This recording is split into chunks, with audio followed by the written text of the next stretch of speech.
pinag-usapan nila, very disappointed daw si Babe Singson dun sa suporta o kakulangan ng suportang binibigay ng Malacanang dun sa ICI. In fact, ito, I'm just paraphrase kasi si Elise is also paraphrasing yung text message exchange sila.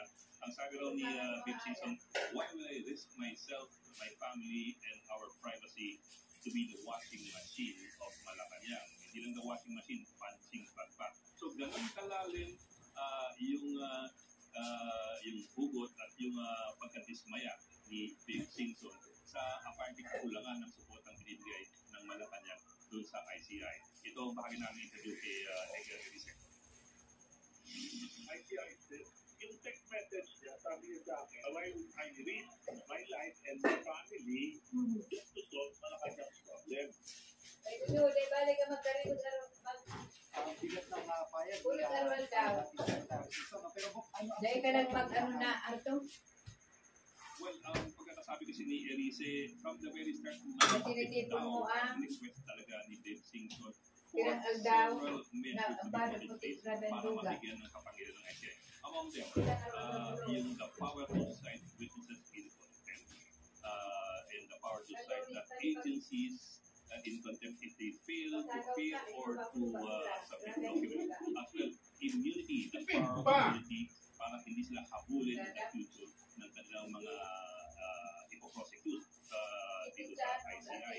Ang issue yung dalawang yun. Pangatlo, nabagita na nilisi kanina, may difference sila sa fiscal autonomy ngayon daw, gumagamit pa rin sila ng DOJ lawyer plus ng sariling battery kanila that they can count on. So may open question dun sa independence nga ng ICI.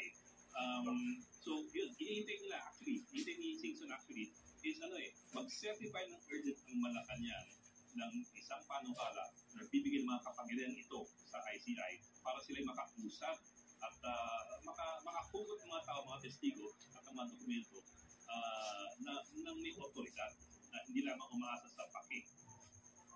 Hindi ka gawain ng plus light. At Makakuryente yan. Sa usapan na gustong magbitiw sa ICI, ito ba si Singson na ba yun?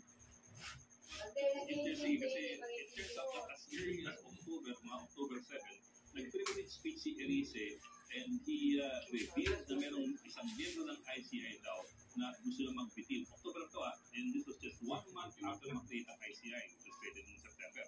So 1 month after that, meron daw nag-iisip magbitil sa ICI dahil daw sa kakulangan ng suporta in terms of power and authority ng ICI. Ngayon, si Elise is saying na from the very start, si Babe Singson ang kanyang refer nung privilege speech niya na yan noong pang October.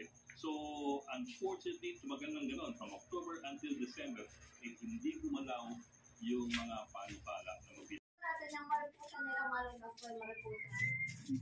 Pansit, dinner natin, okay? Ha? Yeah. Nagdi-dinner ka ng burger? Pwede na yan. Maripusa na lang. Dinner. Gabi man lang para matulog, no?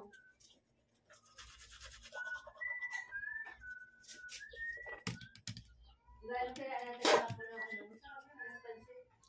Na, maripusa mo. Agad sila may nagluto. Sila may nagluto. No?